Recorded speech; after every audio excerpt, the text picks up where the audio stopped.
She's not going to be dreaming about true love. She's dreaming about becoming the leader she knows she can be. Disney CEO Bob Iger is facing yet another embarrassing moment, once again tied to Rachel Zegler, the lead actress in Snow White. Just weeks after Zegler's controversial comments targeting nearly 80 million Americans, Disney released the second trailer for Snow White. And let's just say, the audience isn't holding back. They're determined to see this movie burn. Here's the jaw dropper. The trailer has racked up a measly 27,000 likes compared to a staggering 800,000 dislikes. At this rate, it's only a matter of days before the dislike count breaks the million mark. But why is this remake causing such an uproar? Sure, Disney's live-action remakes are hardly beloved classics. Critics rolled their eyes at Dumbo and groaned through The Lion King, yet this backlash feels different. What's fueling all the outrage? Well, the next twist in this story is even more shocking. So, why has Snow White become the internet's favorite target?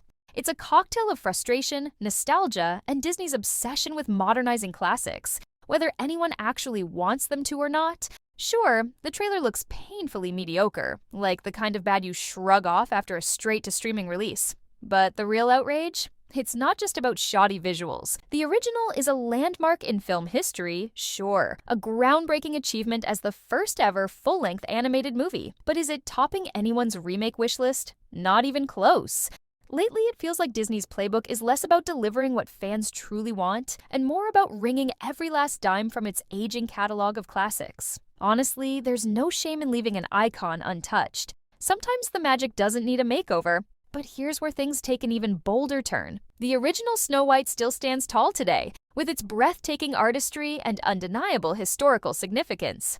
Yet here we are, stuck with a remake no one asked for, filled with changes no one wanted, all under the guise of fixing problems no one noticed. But the real controversy, it's not just about the movie itself. It's rooted in how this remake has been handled behind the scenes. This wasn't a simple stumble into public backlash. It was a full-speed sprint. The problems go far beyond lackluster trailers or uninspired CGI. They tap into something much bigger, a culture war brewing in Hollywood, with Disney right at the center. Here's the crux of it. Disney is caught between two opposing forces. On one side, we're living in the golden age of intellectual properties, where studios are too scared to gamble on fresh, original stories. Instead, they cling to recycled classics, hoping nostalgia will pack theaters. But that's only half the picture, and what's happening next is even more revealing. On the flip side, we're also emerging from an era where studios, Disney included, tried a little too hard to weave progressivism, or what some call wokeism, into their stories. These two clashing priorities, playing it safe with nostalgia and pushing bold social changes, have collided head-on,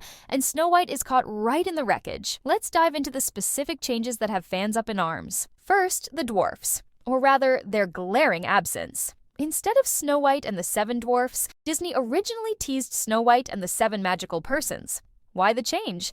Actor Peter Dinklage criticized the original story, calling it offensive to little people. Fair enough, but the magical person's replacement? It backfired spectacularly, drawing widespread mockery for being, ironically, just as offensive, if not worse. And then there's the casting choice that sparked its own firestorm, Rachel Zegler as Snow White. The reaction? Let's just say it's been anything but magical. And the reasons why go much deeper than just her performance? Disney seems to have forgotten a key detail. Snow White isn't just a name, it's a literal description. In the original tale, her skin is described as being white as snow. Casting someone who doesn't match this defining trait feels like a complete misstep and a misunderstanding of the character's essence. Now, race bending can work brilliantly in some cases. The Little Mermaid proved that, with Halle Bailey delivering a stunning performance as Ariel. But Snow White? It's right there in the name. And here's the real problem. Changes like these often come across as patronizing. Disney seems determined to fix its classics to align with modern values, but in doing so, it's missing what made these stories beloved in the first place. Take The Little Mermaid again. Disney changed its iconic lyrics to avoid offending anyone. And in other remakes, they've cut out timeless scenes altogether. But rather than enhancing these stories, these updates feel heavy-handed, as if Disney thinks it knows better than its own audience. With Snow White, the original wasn't perfect by today's standards, sure, but it's also a product of its time, cherished for its timeless qualities. Reworking it to fit modern ideals doesn't just strip away its charm, it risks alienating the very fans Disney hopes to please.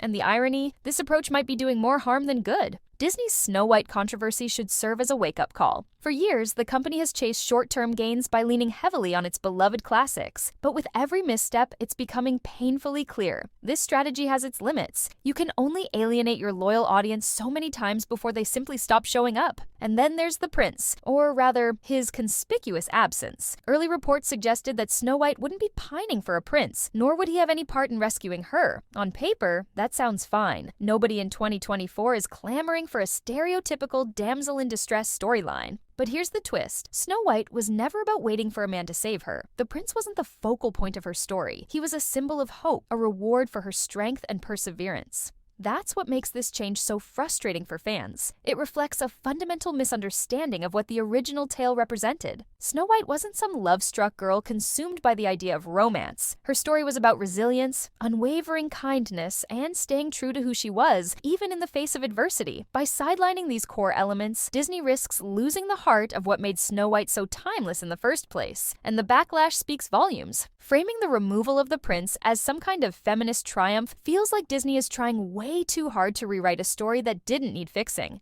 And then there's Rachel Zegler.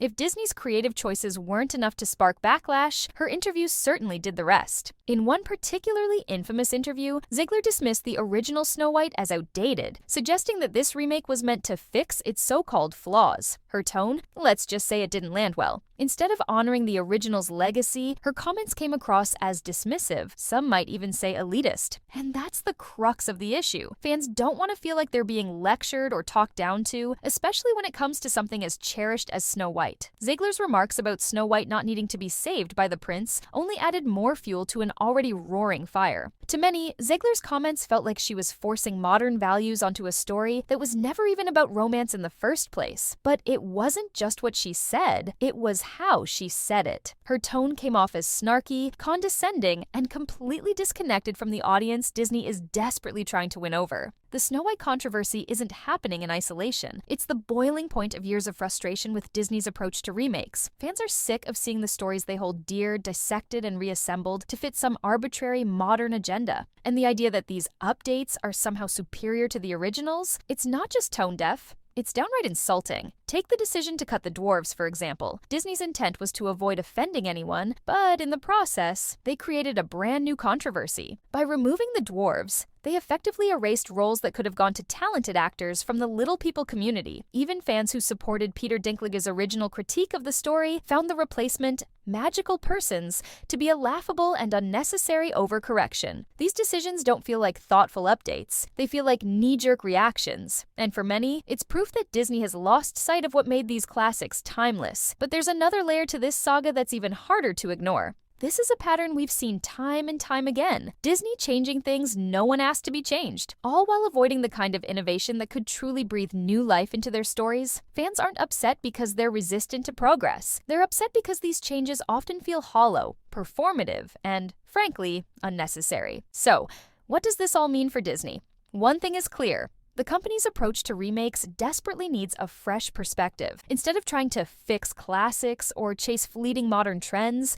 Disney should double down on what made these stories magical in the first place. Audiences aren't asking for perfection, they're asking for authenticity. They want to see these timeless characters and narratives treated with respect, not twisted to fit some out-of-touch corporate vision. Most of all, fans want their love for these classics to be acknowledged and celebrated, not brushed off as outdated or problematic. At the end of the day, it's not about nostalgia versus progress. It's about finding a balance that honors the heart of these beloved tales.